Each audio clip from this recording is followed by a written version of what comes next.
hey, help! I'm being overrun by chickens. Oh my goodness sakes. It feels like I have so many chickens here in this place. It's as loud as a hen house. Hey, it's as loud as a hen house. Hey, let's keep it down a bit. Okay, I know. Hey, were you ever in a hen house? It's a place where like lots of chickens are. Yeah. Well, I've had experience in a hen house. Actually, for several years when I was in college, I worked on a poultry farm. That's right. We had lots of chickens. In fact, we had two houses of maybe 20,000 chickens in each house or something like that, maybe 40,000 chickens. They laid eggs. They were called layers. And it was one of my jobs to go and start all the machinery every morning and evening that collected the eggs. And when you would walk through the chicken house to check to make sure that everyone was okay, it was loud.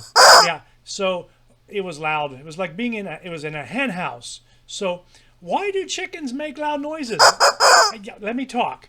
Why do chickens make loud noises? Well, chickens are loud for several reasons.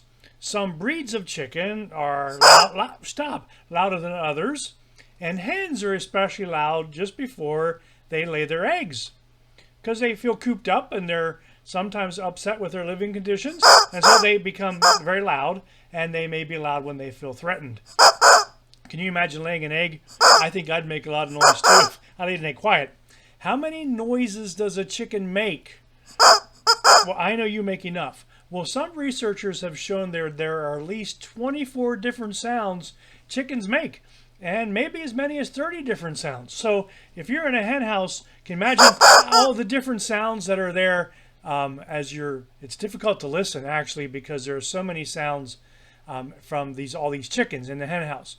So it could be difficult to hear other people talking in a hen house because all you hear is the chickens.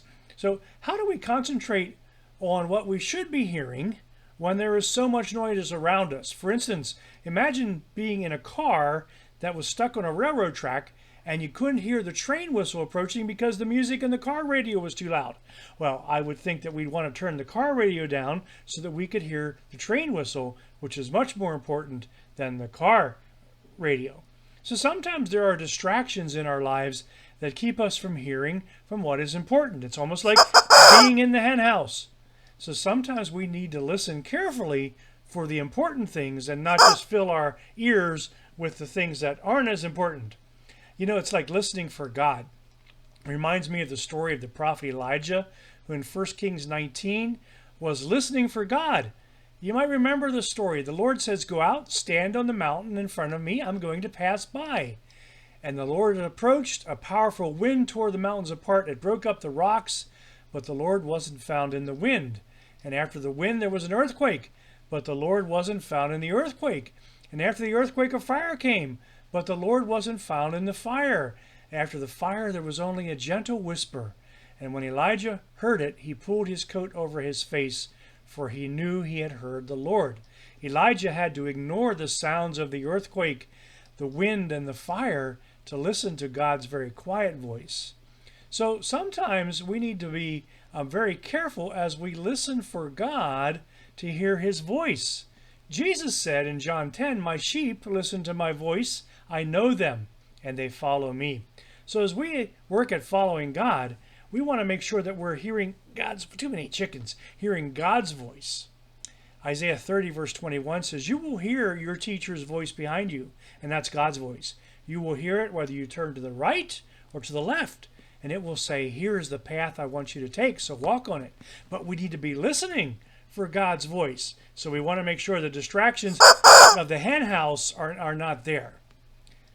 Psalm 5:3 says, "Lord, in the morning you hear my voice. In the morning I pray to you and I wait for you in hope." I've found that it's best to pray to God and to listen for God when it's quieter and not surrounded by a lot of distractions, even like going to the hen house. Yeah, I know. So I hope that what we've talked about today has been helpful.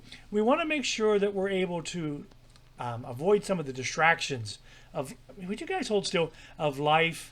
And listening to God requires some discipline at times, and it may mean that we may need to get to a quiet place where we can concentrate on worshiping God and hearing from him.